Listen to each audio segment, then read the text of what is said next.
اور دوستو، ایجاب و قبول اور خطبہ نکاح کے بعد ہم سب دعا کریں کہ اللہ اس رشتے کو بےحد قبول فرمائے، رشتے میں خیر اور عافیت اور برکت نصیب فرمائے۔ مہمان اور میزبان تمام حضرات سے بس خطبہ نکاح میں جو 3 آیتیں پڑھی گئی ہیں ان کے حوالے سے اشارہ کرنا چاہتا ہوں۔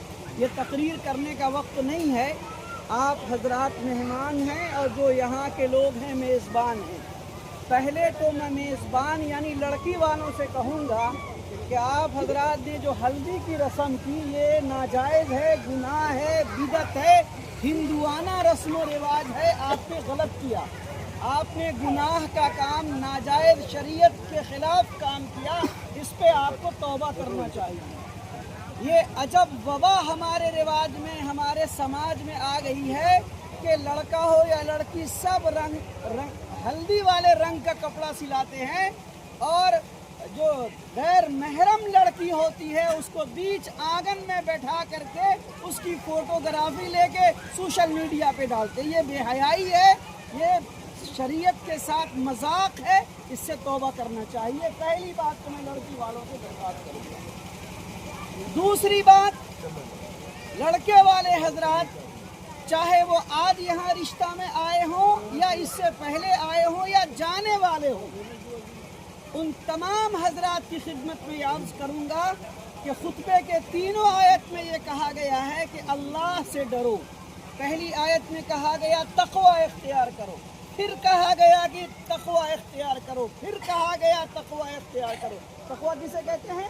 پرہیزگاری کا نام، بچ کر کے نکلنے کا نام، کانٹے میں پھنستے پھنستے کپڑے کو بچا کے منزل پہنچ جانے کا نام تقوی کہا گیا۔ اس لیے تمام مسلمان جو یہاں حاضر ہیں، موجود ہیں، آپ سے میں عرض کرنا چاہتا ہوں کہ اگر آپ عید کی سنت کو سنت کہتے ہیں، بقرعید کی سنت کو سنت کہتے ہیں، شب برات کی سنت کے اعمال ہے، ابھی چند دن کے بعد آئیں گے آپ قبرستان جائیں گے، یہ اگر سنت ہے، نماز فرض سے پہلے فرض کے بعد سنت ہے تو اس کا طریقہ بھی قرآن و حدیث میں لکھا ہے، اس کے مطابق آپ سنت ادا کرتے ہیں۔ تو نکاح بھی سنت ہے تو نکاح کے طریقے کے اندر بھی سنت کے مطابق عمل ہونا چاہیے۔ اس نکاح کے اندر بھی بے ایمانی نہیں ہونی چاہیے، اس نکاح کے اندر بھی سنت کا مذاق نہیں اڑایا جانا چاہیے، اس نکاح کو بھی نکاح رہنے دینا چاہیے، اس کو کاروبار اور تجارت نہیں بنانا چاہیے۔ یہ سنت کے ساتھ، شریعت کے ساتھ مذاق ہے، بے ایمانی ہے۔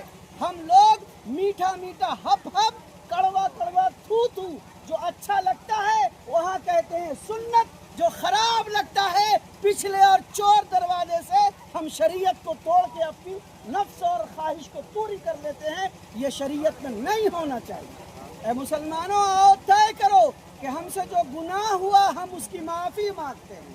کہیے کہ معافی مانگتے ہیں، کہیے معافی مانگتے ہیں، اور آئندہ ارادہ کرتے ہیں کہ سنت کا مذاق نہیں اڑائیں گے، سنت کے مطابق نکاح کریں گے، اور جو نکاح سنت کے مطابق ہوگا اسی نکاح کو انجام دینے کی کوشش کریں گے انشاءاللہ۔ کریں گے انشاءاللہ بھائی، کریں گے انشاءاللہ۔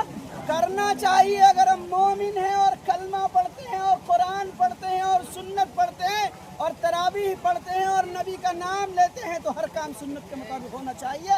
اس نکاح کے اندر بھی سنت کے مطابق عمل کرنے کی کوشش کی جانی چاہیے۔ میں بھی توبہ کرتا ہوں، مجھ سے اگر غلطی ہوئی تو اللہ معاف کرے، آپ بھی توبہ کریں کہ آپ سے غلطی ہوئی ہے تو اس کو بھی اللہ معاف فرمائے۔ اللہ مجھے اور آپ کو، ہم سب کو عمل کی توفیق عطا فرمائے۔